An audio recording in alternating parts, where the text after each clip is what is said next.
ব্যক্তি থেকে পরিবার, সমাজ থেকে রাষ্ট্র, দেশ থেকে বিশ্ব সবকিছুর চালিকাই রাজনীতি। তাই রাজনীতি 10 দিক নিয়ে রাজকাহন নিবেদন করছে জি পেট ইস্পাত। সাথে আছি আমি তাসনুভা তন্নি। সংস্কারের নামে জাতীয় সংসদ নির্বাচন বিলম্ব করা সঠিক হবে না। এতে দেশি বিদেশি ষড়যন্ত্রকারীরা সুযোগ নেবে। এছাড়া অনির্বাচিত সরকারের ক্ষমতা দীর্ঘায়িত হলে সংকট আরও ঘনীভূত হবে বলে আশঙ্কা বিএনপির।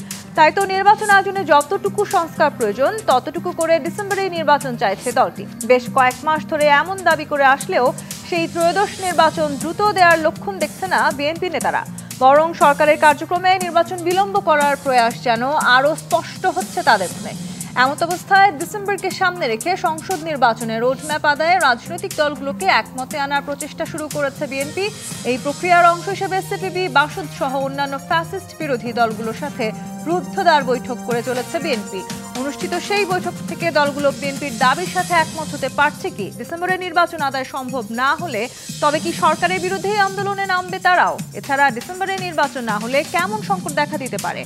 এসব নিয়ে আলোচনায় আজ রাজখান স্টুডিওতে আছেন বিএনপির স্বনির্ভর বিষয়ক সম্পাদক ও সাবেক সংসদ সদস্য নীলোফার চৌধুরী মনি, আছেন বাংলাদেশের সমাজতান্ত্রিক দল বাসদের সহ সাধারণ সম্পাদক রাজিকুজ্জামান রতন এবং আছেন বাংলাদেশ কমিউনিস্ট পার্টি সিপিবির সম্পাদক ডাক্তার সাজিদুল হক রুবেল। স্বাগত জানাচ্ছি রাজকাহনে। ডাক্তার সাজিদুল হক রুবেল, যেই সংস্কারের কথা আমরা বলছি সেই সংস্কারগুলো আসলে রাজনৈতিক দল চাইছে একটি দ্রুত নির্বাচনের লক্ষ্যে এবং সেই নির্বাচনকে কেন্দ্র করে যাতে সব সংস্কার হয় সেটিও তারা চাইছে।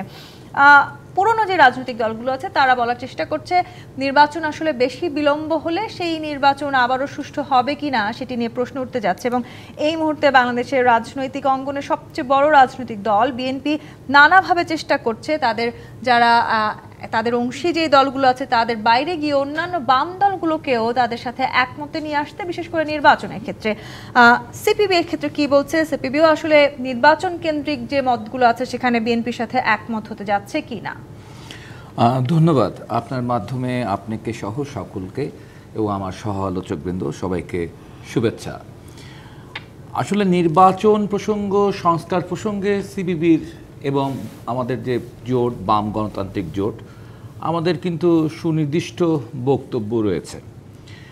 আমরা আরও আগে থেকে এই যে বৈঠকটি আমরা করলাম কয়েকদিন আগে, তার আরও আগে থেকে আমরা প্রায় শুরু থেকেই বলে আসছি যে যতটুকু সংস্কার এই মুহূর্তে প্রয়োজন একটি সুষ্ঠু, একটি নিরপেক্ষ, একটি গ্রহণযোগ্য, একটি অংশগ্রহণমূলক নির্বাচন করবার জন্য ততটুক সংস্কার খুব দ্রুত সম্পন্ন করা প্রয়োজন। এবং ইতিমধ্যে আমরা অনেকটা সময় নষ্ট করে ফেলেছি। আমাদের দ্রুত গতিতে এটা করা প্রয়োজন। এখন অনেকেই মনে করতে পারে যে সিপিবি বা কমিউনিস্ট পার্টি বা বামপন্থীরা নির্বাচনের এই গুরুত্বটা দিচ্ছে কেন। আসলে আজকে আমার দেশের, বাংলাদেশের যে দুর্দশা বা আমরা যে একটা হতভাগ্য পরিস্থিতির মধ্যে পড়েছি, সেটা কেন পড়লাম যে বাংলাদেশে গণতন্ত্র ছিল না। এখানে ব্যক্তিতান্ত্রিক এক স্বৈরাচার, এক স্বৈরতন্ত্র কে আমাদের মোকাবেলা করতে হয়েছে দীর্ঘদিন ধরে, এই 15টি বছর ধরে। এবং এইখানে এখন সবচেয়ে বড় চাওয়া এবং সবচেয়ে বড় করণীয়টা হচ্ছে এই স্বৈরতান্ত্রিক ব্যবস্থা থেকে উঠে আমরা একটা গণতান্ত্রিক বাংলাদেশে প্রবেশ করব। আর সেই গণতান্ত্রিক বাংলাদেশের জন্য প্রথম যে জিনিসটি দরকার সেটা হচ্ছে জনগণের দ্বারা, জনগণের জন্য একটা নির্বাচিত সরকার দরকার। এখন এই নির্বাচিত সরকারটাকে বা নির্বাচনের প্রক্রিয়াটাকে বা নির্বাচনকে বা মানুষের এই যে ভোটের যে অধিকারটাকে, সেটাকে আবার অনেকে বলছে যে এটা হচ্ছে আবার নতুন ফ্যাসিস্ট জন্ম দেওয়ার ইত্যাদি ইত্যাদি বিষয় বলে এটাকে আমরা দেখছি যে লঘুকরণ করা হচ্ছে। জনতার যে এই দাবি লঘুকরণ, দীর্ঘদিন ধরে আসলে আমাদের দাবি কী ছিল, আমরা কোথার থেকে আমাদের এই লড়াইটা শুরু হলো?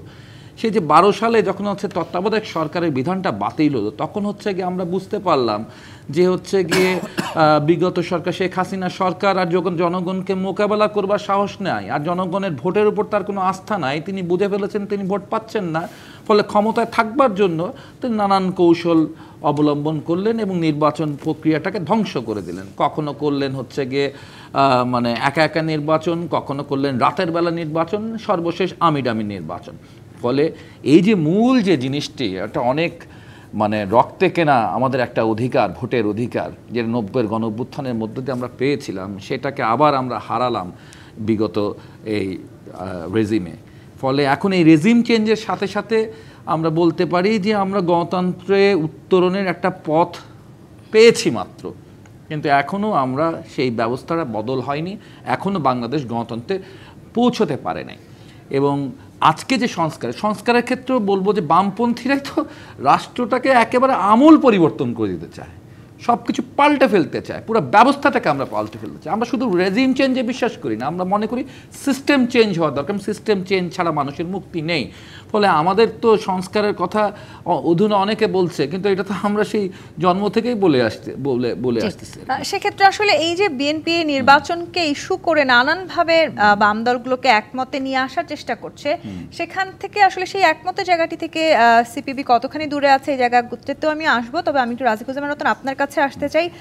এই যে বলছিলেন একটা সাজিদুল হক রুবেল, এই মুহূর্তে আসলে হয়তো সব পুরনো রাজনৈতিক দলই নির্বাচন চাইছে, কিন্তু নতুন রাজনৈতিক দল কিংবা কয়েকটি রাজনৈতিক দল তারা বলছে প্রয়োজনীয় সংস্কার না করে দ্রুততার সাথে নির্বাচন করলে সেই নির্বাচনও হয়তো সঠিক হবে না। সাধারণত বাম দলগুলোকে আমরা কখনো আসন ভাগাভাগির জায়গাটিতে দেখিনি। এবারে আসলে বিএনপির মতন বড় রাজনৈতিক দলের সাথে যখন আপনাদের এই ধরনের ঊর্ধ্বদার বৈঠক হচ্ছে, সেখানে আসলে আমরা সেই জায়গাগুলো আবার নতুন করে নতুন রাজনীতিকরণে দেখতে চাচ্ছি কি না। ধন্যবাদ। প্রথমত একটু বলে নেই যে এই বৈঠকটা কোনো আসন ভাগাভাগির বৈঠকও ছিল না, এটা ছিল বর্তমান পরিস্থিতিটা কিভাবে আমরা দেখছি এবং আমাদের সঙ্গে বাম জোটের সঙ্গে বিএনপির একটা আনুষ্ঠানিক বৈঠক হওয়ার আগে একটা প্রাক বৈঠক ছিল, এবং সেটা বলাই হয়েছিল যে এটা অনানুষ্ঠানিক বৈঠক হচ্ছে, এরপরে আমরা একটা আনুষ্ঠানিক বৈঠক করব। কারণ রাজনীতিতে আমরা দীর্ঘদিন ধরে একটা সাধারণ শত্রুর বিরুদ্ধে লড়াই করেছি ভিন্ন অবস্থান থেকে। 2014 সালে যখন একটা নির্বাচন হলো যে ভোটারবিহীন নির্বাচন, সেই নির্বাচনে কিন্তু আমরা বাম জোট আমরাও তখনও অংশগ্রহণ করিনি, বিএনপিও অংশগ্রহণ করেনি। তাহলে সেই নির্বাচনটাকে যে অযৌক্তিক বলেছিলাম, অনৈতিক বলেছিলাম, সেই ক্ষেত্রে কিন্তু আমাদের অবস্থানটা একই ছিল। 2018 সালের নির্বাচনটাকে যখন আমরা বললাম যে রাতের ভোট হয়ে গেল, প্রশাসনিক কারসাজিতে ভোট হলো, সেই সময় দেখা গেল যে আমরা বামপন্থীরা যেমন করে বলেছি যে এটা নির্বাচনী ব্যবস্থার মূল যে নৈতিক জায়গা সেটা ধ্বংস করে দিল। পুলিশ এবং প্রশাসন তাদের ভূমিকা পালন করা উচিত ছিল যে নির্বাচনটাকে সুষ্ঠু করবার জন্য।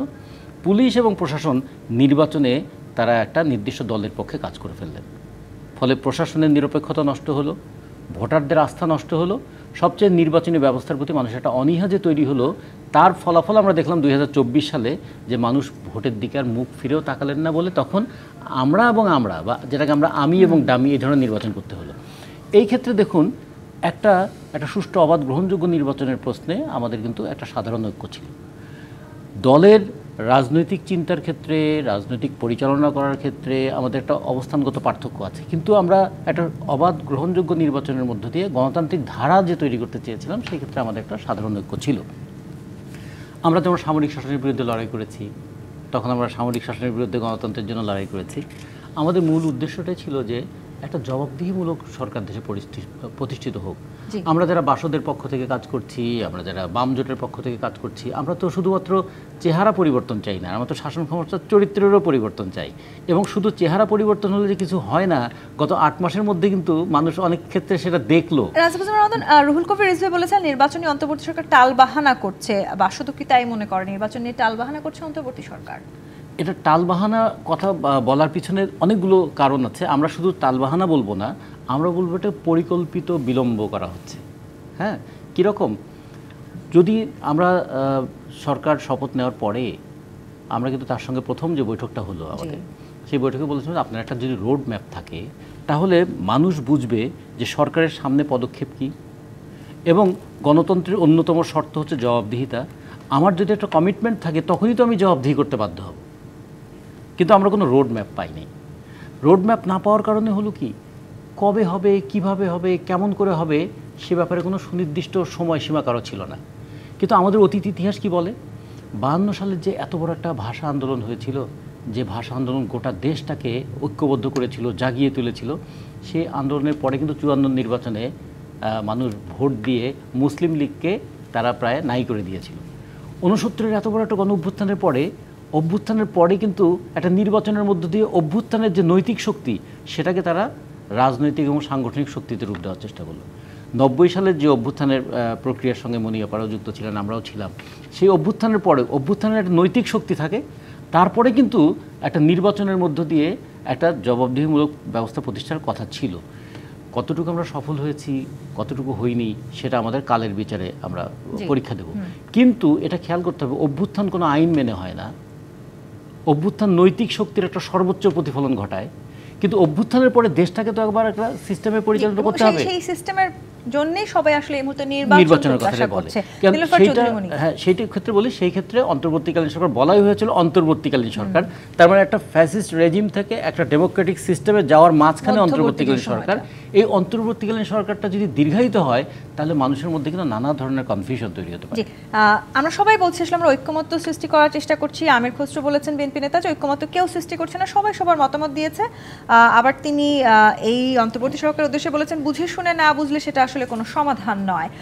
বিএনপি আসলে সেই সমাধানের পথেই কি তার মানে নিজেরা হাঁটছে? তাদের নিজেদের যে সমমনা দলগুলো আছে সেগুলোর বাইরে বেরিয়ে আসলে অন্যান্য যে দলগুলো আছে, বিশেষ করে বাম দলগুলোকে সবাইকে সেই ঐক্যমতের জায়গাটিতে একমতে আনার চেষ্টা চলছে কি বিএনপির তরফ থেকে? ধন্যবাদ আপনাকে। যারা শুনছেন আমার শুভেচ্ছা অভিনন্দন, আমার সহ আলোচক বৃন্দকে শুভেচ্ছা। দেখেন, বিএনপি সব সময়ের জন্য একটা উদারনৈতিক রাজনৈতিক দল। এখন রাজনীতির শেষ বলতে কোনো শব্দ নাই। এবং আমাদের টার্গেটটা কি, যেটা রতন ভাই বললেন, আমাদের টার্গেট যে আমরা একটা ফ্যাসিস্ট থেকে গণতন্ত্রের দিকে যাচ্ছি। আমরা সবসময় গণতন্ত্রের জন্য আন্দোলন করেছি। আমরা আমিডামি নির্বাচন শেখ হাসিনা করেছে, আমরা আন্দোলন করেছি। আমরা রাতের ভোটের নির্বাচন করেছি, আমরা আন্দোলন করেছি। আমরা একক ভোট, বিনা প্রতিদ্বন্দ্বিতার ভোট করেছে, আমরা আন্দোলন করেছি, ভোটে যাইনি। আমরা 3 বারের জায়গায় 2 বারই ভোটে যাইনি। তো এই যে ভোটে যায়নি ওই সরকারের, সেটা তো গণতন্ত্রের জন্য, সেটা একটা ভালো সুষ্ঠু একটা ভোটের জন্য।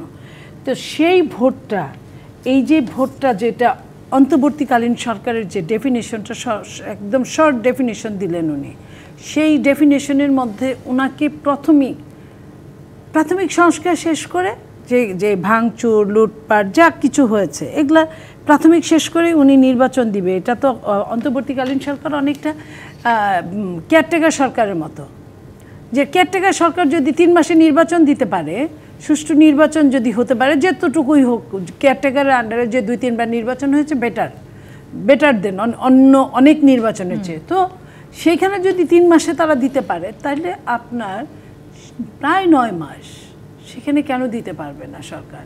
তার মানে কি, আমিটামি রাতের ভোট এইসবের জন্য ফ্যাসিস্ট হাসিনা যা করেছে, তখন নির্বাচন দিয়েছে কিন্তু ভোট দিতে দেয় নাই। আর এখনকার সরকার তো নির্বাচনই দিচ্ছে না, নির্বাচন দেওয়ার নিয়ে কোনো তার নাই, কথা নাই। উনি যতবার যা বলছেন একটা লম্বা সময় ধরে, তারপরে ওনার কিছু চামচা চামুন্ডা আগের সরকারের মতোই নামিয়ে দিয়েছেন। কিন্তু তারা বিভিন্ন কথা বলছেন, দীর্ঘায়িত করার কোনো ইচ্ছা নেই, তারা ডিসেম্বর থেকে জুনের মধ্যেই নির্বাচন দিতে চান। এটা তারা যে কথাটা বলছে, পাশাপাশি আপনি যদি তার উপদেষ্টাদের কথা ধরেন সাথেই, তাহলে আপনি কি বুঝবেন? কিংবা তার যে কিংস পার্টি, তাদের কথা ধরেন, তাহলে কি বুঝবেন? আমি যে কিংস পার্টি বলি এই কারণেই যে তারা যা করছে, অন্যদের তো আপনার প্রশাসন কিন্তু বুঝে কাকে দিয়ে কি হবে।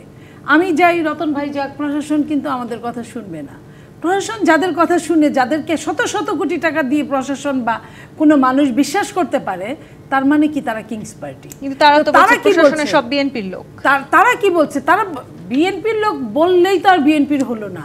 এটা যে তোমার পাতে খাওয়া নাই মানে আমার পাত খালি, এই কারণটা এরকম বোঝানোর জন্য যদি তারা বলে থাকে, সেখানে আমাদের কিছু বলার নাই। বিএনপির যদি লোক হতে হবে, তাহলে তারাও তো বিএনপির লোক, কারণ তারা তো প্রশাসন, তারা তো তাদের নেতা, উপদেষ্টা, 3-4টা উপদেষ্টা যে তাহলে তারাও বিএনপির লোক। তারা বলছে, তাহলে তারা তো বিএনপির লোকের মতো কথা বলছে না। তো ওই হিসাবটা যদি আমরা করতে চাই, আমরা নিজেরাও জানি, আপনারাও জানেন কার লাভ হচ্ছে এই সরকার থাকাতে। যাদের লাভ হচ্ছে তারা নির্বাচন চাচ্ছে না, তারা যে কোনোভাবে কিছু আগের পতিত সরকারের মতো কিছু লোক জোগাড় করে তাদের দিয়ে বিভিন্নভাবে বলানোর চেষ্টা করছে।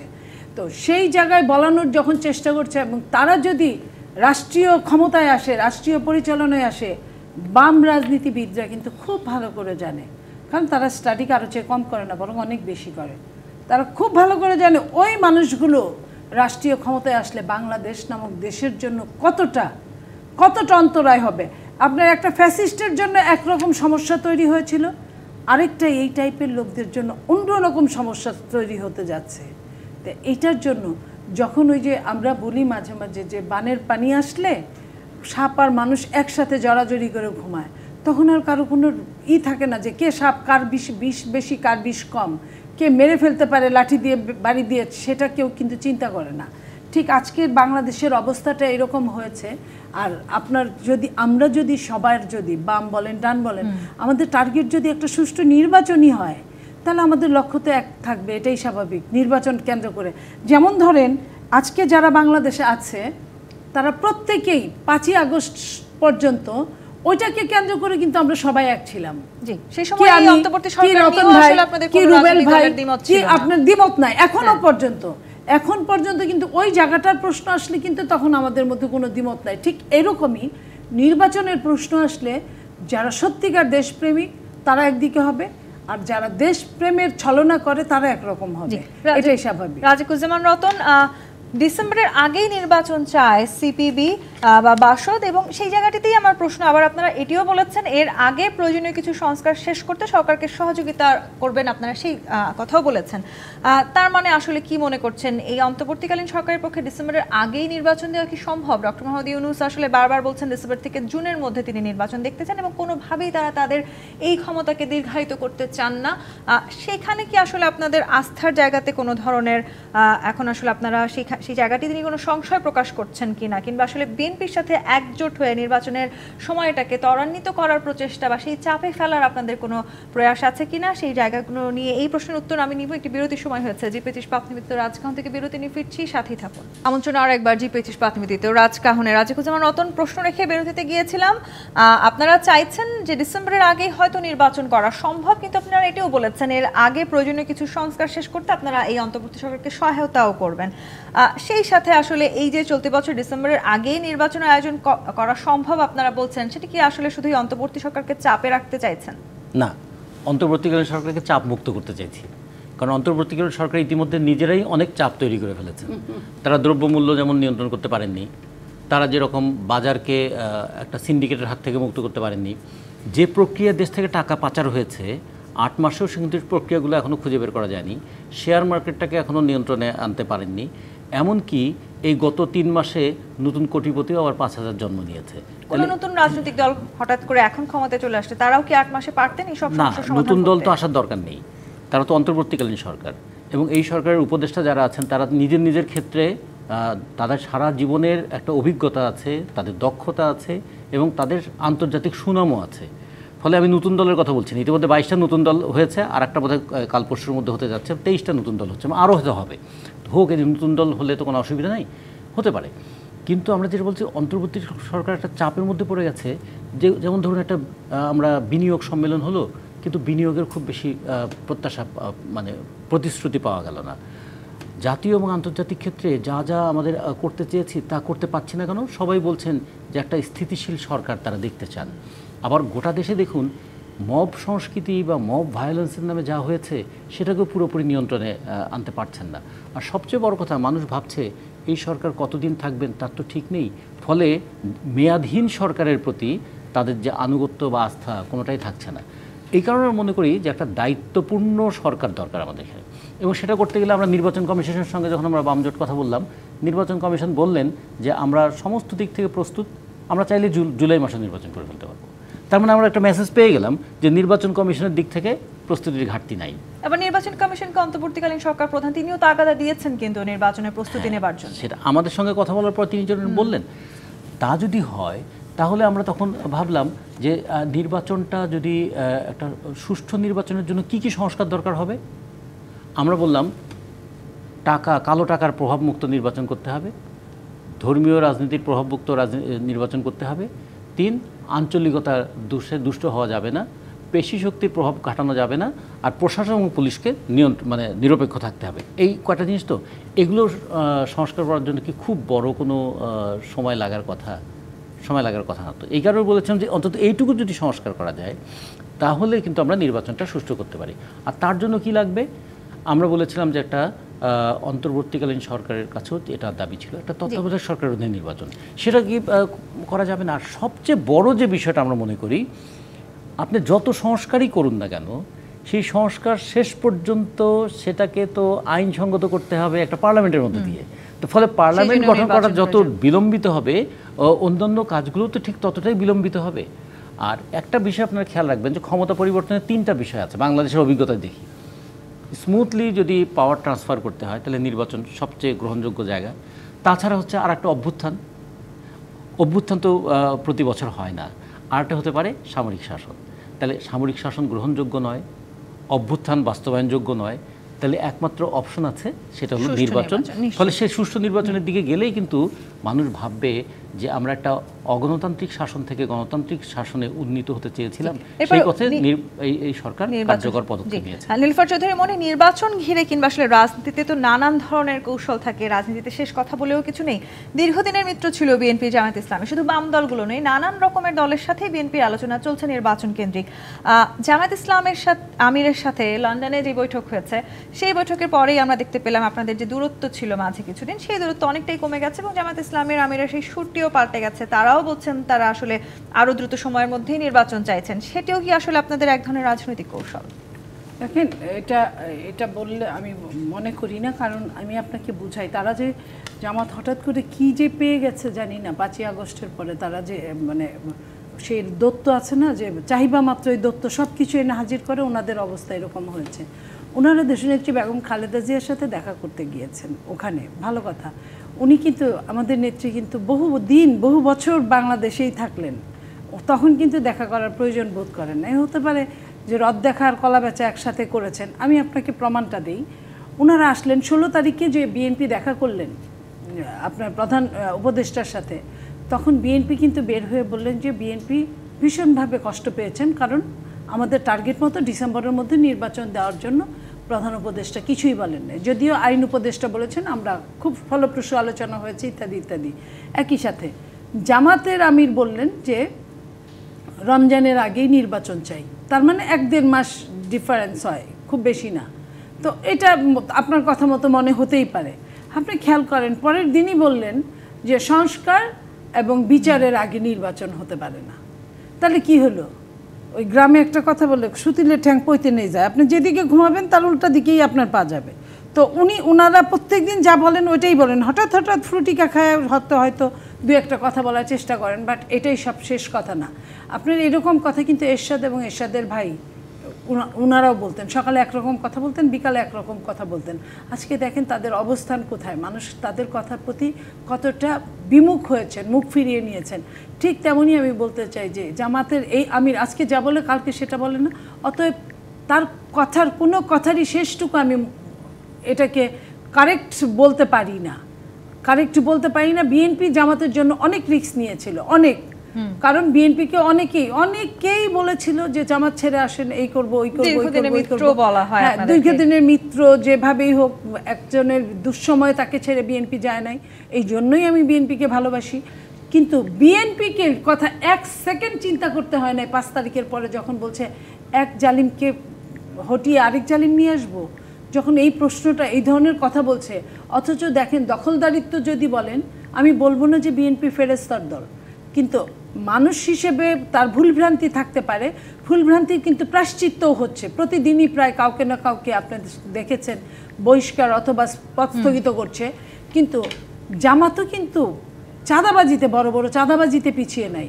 জামাত কিন্তু আপনার ব্যাংক দখলে পিছিয়ে নাই। বিএনপি জামাতের এই যে দূরত্ব সৃষ্টি হলো 5 আগস্টের পরে, সেই দূরত্ব সহসাই খুব একটা তাড়াতাড়ি আর মিটছে না, সেরকম কি? তাহলে আমি শোনেন, ওই যে বললাম রাজনীতি শেষ বলতে কোনো কিছু নাই, কিন্তু হিসাবটা একটা ব্যাপার।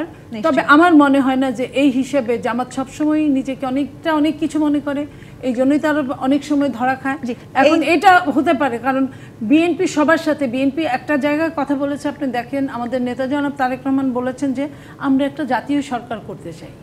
বিএনপি যদি সংখ্যাগরিষ্ঠ ভোটও পায়, সংখ্যাগরিষ্ঠ একভাবে তারপরেও রাষ্ট্রের সাথে জাতীয় সরকার করতে চায়। তো সেই জায়গায় কিন্তু আমরা আমাদের কাজ বিএনপির কাজ করছে সবার সাথে, বাম আমি একটু ডক্টর সাজিদুল হক রুবেলের কাছে যেতে চাই। এই যে আসলে রাজনীতিতে নানান রকম সমীকরণ করার চেষ্টা করা হয়, সেই সমীকরণে কি মনে করছেন এই যে বিএনপি কিংবা অন্যান্য রাজনৈতিক দলগুলোর যে রাজনৈতিক কৌশল থাকে, সেখানে এই বাম দলগুলোকে একসাথে এক জায়গায় দাঁড় করানো, এটিও কি আসলে বিএনপির একটি নতুন কৌশল? এটা বিএনপির কৌশল কি কৌশল না, এটা বিএনপি বলবেন আর কি। আমরা কিভাবে দেখছি সেটা একটু বলি আর কি। এখন আমরা সবাই মিলে ন্যূনতম একটা ঐক্যমত্যে পৌঁছাতে চাই, ঠিক আছে? সেটা সংস্কারের প্রশ্নে হোক, সেটা গণতন্ত্রের প্রশ্ন হোক। এখন আমরা আপাতত খুব একটা ভোলাটাইল সিচুয়েশনের মধ্যে আছি। এটা হতেও পারে, নাও হতে পারে। ডিসেম্বরও নির্বাচন হতে পারে, জুলাইও নির্বাচন হতে পারে, কিংবা স্বরাষ্ট্র উপদেষ্টা আজকে ওই যে আরাকান আর্মি যে বাংলাদেশের ভেতরে 10 কিলোমিটার ভেতরে ঢুকে প্রোগ্রাম করলো, করার পর তিনি বললেন এটা পুরোপুরি সত্যও নয়, পুরোপুরি মিথ্যাও নয়। এটা একটা কেমন জানি একটা দাঁড় করানোর চেষ্টা করছে আর কি, সার্কাসের মতো। এটাও হতে পারে, ওটাও হতে পারে। এরকম হতে পারে জায়গাটায় মধ্যে দিয়ে কিন্তু চূড়ান্ত একটা অনিশ্চয়তার দিকে আমরা যেতে পারি। এবং আমাদের যতটুকু অর্জন আছে, বিশেষ করে 24-এর এই আগস্ট অভ্যুত্থানের মধ্যে, তার পুরোটাই কিন্তু বেহাত হওয়ার একটা সম্ভাবনা আছে। সেইখানে যে সমস্ত গণতান্ত্রিক দল দীর্ঘদিন ধরে গণতন্ত্রের জন্য লড়াই করেছেন, তাদের সকলের সাথেই হচ্ছে বামপন্থীরা, বিশেষ করে বাম গণতান্ত্রিক জোটের সকল দল এবং আমার পার্টি বাংলাদেশের কমিউনিস্ট পার্টি, যতটা সম্ভব হচ্ছে গণতন্ত্রের প্রশ্নে ন্যূনতম একটা মানে জায়গায় আমরা একতাবদ্ধ হতে চাই। আর আমরা এই জায়গাটা যে আমাদেরকে যেটা আমি দেখছি যে বিএনপির কৌশলের চেয়ে আমি আসলে অন্তর্বর্তীকালীন সরকারের কৌশল কিংবা অকৌশলে বেশি বিভ্রান্ত হয়ে যাচ্ছি আর কি। হ্যাঁ, তারা এখানে দেখা যাচ্ছে যে এই বলছে নির্বাচন হয়ে যাক, আবার ওই এমন একটা জিনিস দাঁড় করাচ্ছে যেটা তো সম্পন্ন করতে 10 বছর লাগবে, 5 বছর লাগবে। ধরুন হচ্ছে বিচারের বিষয়টি, 4-5 বছর তো লাগবেই হচ্ছে এই বিচারটা সম্পন্ন করতে। সংস্কারের কতগুলো বিষয় আছে যেটা করতে 10 থেকে 15 বছর সময় লাগবে আর কি। তো এরকমভাবে আসলে একটা আরেকটার প্রতিদ্বন্দ্বী করে দেওয়া হচ্ছে, কিন্তু একটা প্রতিদ্বন্দ্বী না। এখন মূলত সেই সংস্কারটা দরকার, যে সংস্কারটার মধ্য দিয়ে আমরা নিশ্চিত হব যে আমার ভোটে যে নির্বাচিত হবে, যে সরকার আসবে, সেই সরকার যেন 5 বছর পর আবার আমার মুখোমুখি দাঁড়ায়, আবার যেন সেই বিচারের কাঠ গড়ায় আমরা তাকে দাঁড় করাতে পারি 5 বছর পরে, তার সকল ভুল ত্রুটি হিসাব আবার 5 বছর পর জনগণ নিতে পারবে। সেই সিস্টেমটাই আমরা হচ্ছে গিয়ে আবার চাচ্ছি। এবং এটা করা খুব একটা কঠিন না, এটা 3 মাসের মধ্যেই সম্ভব, এটা ডিসেম্বরের মধ্যেই সম্ভব। পরিকল্পিত বিলম্বের এক ধরনের কথা আমরা শুনছি, আসলে বারবার এটি নিয়ে নানান রকম সমালোচনা হচ্ছে। তাহলে এই বিলম্ব আসলে কারা করছেন, কারা এই পরিকল্পনা করছেন? পুরনো রাজনৈতিক দলগুলোই বা কেন এই পরিকল্পনার ফাঁদে পা দিচ্ছেন, কেন সেখান থেকে বেরিয়ে আসতে পারছেন না? এই প্রশ্নটি রেখে আমি আরেকটি বিরতিতে যেতে চাই। জি ব্রিটিশ বাত নিবেদিত রাজকাহন থেকে আরো একটি বিরতি নিয়ে ফিরছি, সাথেই থাকুন। জি ব্রিটিশ বাত নিবেদিত রাজকাহন দেখছেন। ডক্টর সাজিদুল হক রুবেল, প্রশ্ন রেখে বিরতিতে গিয়েছিলাম। এক ধরনের পরিকল্পিত বিলম্ব দেখার চেষ্টা করছে পুরনো রাজনৈতিক দলগুলো, সেই পরিকল্পনা থেকে বেরিয়ে আসার জন্যই, কিংবা সেই পরিকল্পনাগুলোকে যাতে আসলে বারবার সঠিকভাবে তারা কেউ করতে না পারেন, সে কারণেই কি আসলে বিএনপির সাথে বাম দলগুলোর এই বৈঠক হচ্ছে? খালি খোঁজা। আচ্ছা, ঠিক আছে। তবে আপনারা যে নতুন আর পুরাতনের যে আপনার মানে সেগ্রিগেশন করছেন, এর সাথে আমার একটু দ্বিমত আছে আর কি। হ্যাঁ, আমাদের জন্ম 75 বছর আগে আমাদের রাজনৈতিক দলের। তবে সবসময় নতুন পরিস্থিতি এবং বর্তমান বাস্তবতাকে নিয়ে আমাদের রাজনীতি, বর্তমান মানুষকে নিয়ে আমাদের রাজনীতি, ইতিহাস এবং ঐতিহ্যকে বাদ দিয়ে নয়। তো একটি কথা হচ্ছে, পরিকল্পিত বিলম্বের কি লক্ষণ আছে? অবশ্যই আমরা তো দেখি মাঝে মাঝে, খুব বেশি আস্থা পাই না। এই যে এর আগে আলোচনায় বলেছিলাম যে এটাও হতে পারে, ওটাও হতে পারে, জানুয়ারিতে হতে পারে, জুনে হতে পারে, ডিসেম্বরে হতে পারে, এরকম এটা সেটা হতে পারে। এই যে জায়গাটা আছে, সেই জায়গাটা যদি চলতে থাকে, তাহলে আমরা কিন্তু শুধু পুরো তথাকথিত পুরাতন রাজনৈতিক দল নয়, একসময় পুরো বাংলাদেশেরই মানুষ বলবে যে এখানে ডাল মে কুচ কালা হ্যায়, বলবে এখানে কোনো একটা নিশ্চয়ই সুদূর প্রসারী কোনো ষড়যন্ত্র আছে, সাধারণ জনগণ বলা শুরু করবে। এবং সেটা যাতে সাধারণ জনগণ না বলে, এখন পর্যন্ত আমাদের সকলের আস্থার জায়গায় কিন্তু এই অন্তর্বর্তীকালীন সরকারকে আমরা রাখতে চাই। এবং সেটা রাখতে হলে আমরা একটা জিনিস শুনতে চাই, কান পেতে বাংলাদেশের শুধু রাজনৈতিক কর্মী না, বাংলাদেশের সাধারণ মানুষ কান পেতে অপেক্ষা করছে একটি তারিখের ঘোষণা, যে অমুক মাসের অমুক তারিখে ত্রয়োদশ জাতীয় সংসদ নির্বাচন। তার মানে বিএনপির এই দাবির সাথে কি আপনারা একমত হতে পেরেছেন? বাংলাদেশের মানুষের এই দাবি, এবং এটা বিএনপির দাবি, এটা বাম গণতান্ত্রিক জোট, বাংলাদেশের কমিউনিস্ট পার্টি সহ এদেশের আপামর কৃষক শ্রমিক মেহনতি মানুষের দাবি হচ্ছে, আমার যে ভোটাধিকার কায়রা নিয়েছিল ফ্যাসিস্ট, আমার সেই ভোটাধিকার ফিরিয়ে নিতে হবে। এবং ভোটাধিকার ফিরিয়ে নেওয়ার প্রথম উদ্যোগ হচ্ছে জাতীয় সংসদ নির্বাচন। এবং সেই নির্বাচনের ক্ষেত্রে সংস্কার মানে হচ্ছে সকল মানুষের জন্য ঠিকমতো সুযোগ পায়, ইভেন প্লে ফিল্ড হোক, সেটা দলে দলে না, প্রত্যেকের শ্রেণীতে। একটা কৃষক, একটা শ্রমিক যেন এই নির্বাচনে প্রার্থী হতে পারে, একজন সৎ মানুষ যেন নির্বাচনে লড়াই করতে পারে, নির্বাচন শুধু যেন কোটিপতিদের নির্বাচন না হয়। এবং এইটাই হলো আসল সংস্কারের একটি জায়গা। অর্থাৎ এই যে আসলে আমরা রাজনৈতিক দলগুলোকে একমতের জায়গায় নিয়ে আসার কথা বলছি, রাজিকুজ্জামান রতন, সরকারের বিরুদ্ধে আন্দোলনে নামার এক ধরনের সমালোচনা কিংবা আলোচনা আছে, সেই ক্ষেত্রে আসলে কি মনে করছেন বিএনপি কিংবা অন্যান্য রাজনৈতিক দলগুলো যদি নির্বাচন কেন্দ্রিক জায়গাতে একমত হতে পারে, আপনাদেরও কি আসলে আন্দোলনে নামার কোনো পরিকল্পনা আছে কিনা? আসলে আন্দোলন বলতে সবসময় শুধু যে ঘেরাও ভাঙচুর এটা বলতে তা না। এই যে আমরা কথা বলছি না, এটা তো জনমত সৃষ্টি করা। আমরা যেমন বলতে চাই, দেখুন 8 মাস হয়ে গেল, শ্রমিকদের মজুরি সংক্রান্ত বিষয় বলি, কর্মপরিবেশের উন্নতি বলি, সেক্ষেত্রে কি কি পদক্ষেপ নেওয়া হয়েছে? আমরা তো বৈষম্য মুক্ত একটা বাংলাদেশ করতে চেয়েছিলাম। বৈষম্যের সবচেয়ে বড় শিকার তো শ্রমিক এবং কৃষক। আচ্ছা, গত 8 মাসে কৃষক এবং শ্রমিকদেরকে বৈষম্য মুক্ত করার ক্ষেত্রে পদক্ষেপগুলোকে খুব আমরা দেখেছি।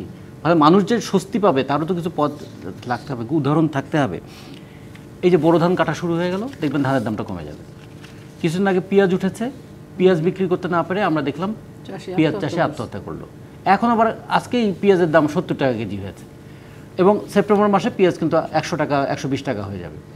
আলু উঠেছে, 1,20,00,000 টন আলু উৎপাদন হয়েছে। আলু নিয়ে কৃষকের মাথায় হাত।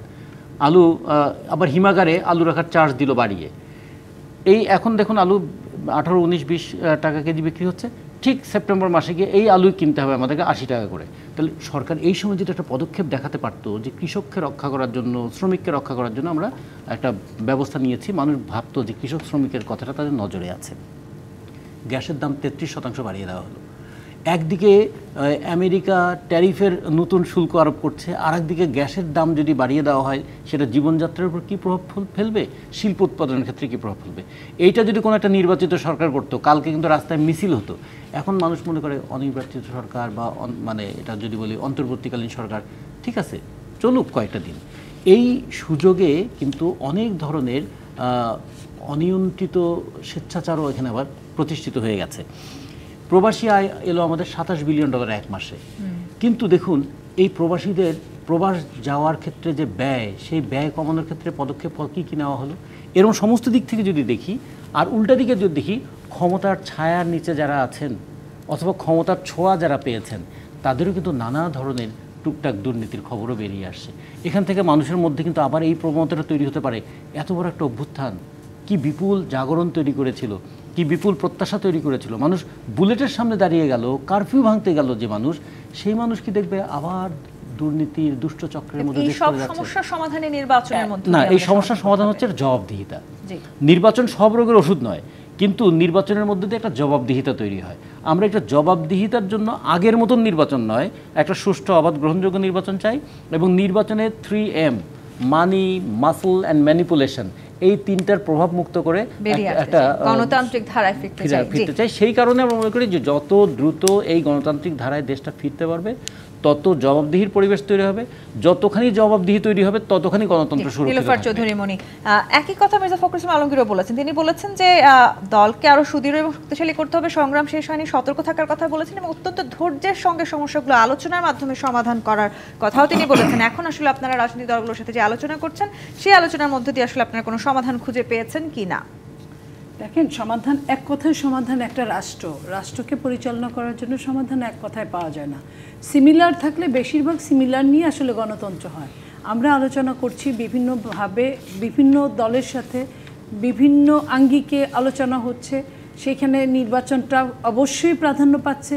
তারপরে অন্য ক্ষেত্রগুলো আছে, যেমন ওই যে কথাগুলো রতন ভাই বললেন, দ্রব্যমূল্য থেকে শুরু করে কৃষকদের অধিকার, শ্রমিকের অধিকার, ন্যায্যতা, সব কিছু মিলে কথা হচ্ছে। কথা যখন একটা জায়গায় পৌঁছবে, আপনি জানেন অন্তর্বর্তীকালীন সরকারের কোনো দল সত্যিকার অর্থে নাই। যাদেরকে বানিয়েছে এরা কিংস পার্টির মতোই থাকে। আমরা 1/11-তে দেখেছি, কিংবা তার আগেও আমরা দেখেছি। তো এদের ওই ধরনের কোনো ওইভাবে অস্তিত্বটা জাগান দিতে পারে না। তারা নিজেরা নিজেদেরকেই ধ্বংস করে, তারা অনেকটা বিচ্ছুর মতো। তো এই জায়গায় আপনার মনে করেন যে সরকারের যেহেতু ওই ধরনের কিছু নাই, আমরা চাইলে সরকার দিতে বাউন্ড। সরকার, আমরা ফ্যাসিস্ট 15.5 বছরে একটা একদম ফ্যাসিস্টকে, চরম ফ্যাসিস্ট বিশ্বের এতটা শক্তিশালী ছিল, তাকে চলে যেতে বাধ্য করা হয়েছে। তার মানে কি আপনারা অন্যান্যরা সব রাজনৈতিক দলকে এক জায়গায় নিয়ে এসে অন্তর্বর্তীকালীন সরকারকেও নির্বাচন দিতে বাধ্য করতে চাইছেন? যদি সোজা আঙ্গুলে না ওঠে, তাহলে তো আঙ্গুল একটু বাঁকা করতেই হবে। সবসময় যে বয়মটা ভরা থাকবে তা তো না। তো সেইখানে কিভাবে করবে, আমাদের মহাসচিব বলেছেন যে সরকারকে বুঝিয়ে যেভাবে হোক, আমরা চাই যে এই সরকারটা, আমরা এখনো মনে করতে চাই এই সরকারটা আমাদের সরকার। আমাদের সরকার আমাদের স্বার্থের জন্য আসছে, আমাদের স্বার্থের পরিপন্থী সে কিছু করবে না। কিছু করতে পারুক বা না পারুক, ঝলসে উঠতে পারুক বা না পারুক, কিন্তু মন্দ কিছু করবে না। তো তারপরেও যদি আমরা দেখি যে আমাদের স্বার্থের জায়গাটা আগের জায়গায় আছে, তাহলে তো আমাদের কিছু করতেই হবে যাতে নির্বাচনটা তড়িৎ হয়, না নির্বাচনটা সুষ্ঠু হয়। নির্বাচনটা নিয়ে এই যে আমরা যে বলেছিলাম এই 16-17 বছর যাবত যে আমার ভোট আমি দিব, যাকে খুশি তাকে দিব, এই লেভেল প্লেইং ফিল্ডটাই আমরা চাই। এটার জন্য যেইটুকু সংস্কার দরকার ছিল সেইটুকু করে ডিসেম্বরে আপনাদের কথা মতো যদি নির্বাচন না হয়, তাহলে কি সামনে বড় সংকট দেখতে যাচ্ছি আমরা? সংকট তো অবশ্যই। ডিসেম্বরের মধ্যে নির্বাচন না দিলে, আপনার ডিসেম্বরেও তো 1.5 বছর হয়ে যায়। একটা স্বল্পকালীন সরকারের ডিসেম্বরেও 1.5 বছর হয়ে যায়। একটা ইলেকটেড সরকার যদি 5 বছর 4.5 বছর থাকে, তাহলে উনি তো 3 ভাগের 1 ভাগ এমনিই থাকছেন, তারপরেও কেন পারবে না? আমরা সে প্রত্যাশা রাখতে চাই। নীলুফার চৌধুরী মনি, রাজিকুজ্জামান রতন, ডাক্তার সাজিদুল হক রুবেল, অসংখ্য ধন্যবাদ আজকে রাজখানের সময় দেওয়ার জন্য। আজকের মতো বিদায় নিচ্ছি জি25 নিবেদিত রাজকাহন থেকে। ফিরবো আগামীকাল রাত 10টায় নতুন রাজকাহন নিয়ে। টিভিসির সঙ্গেই থাকুন।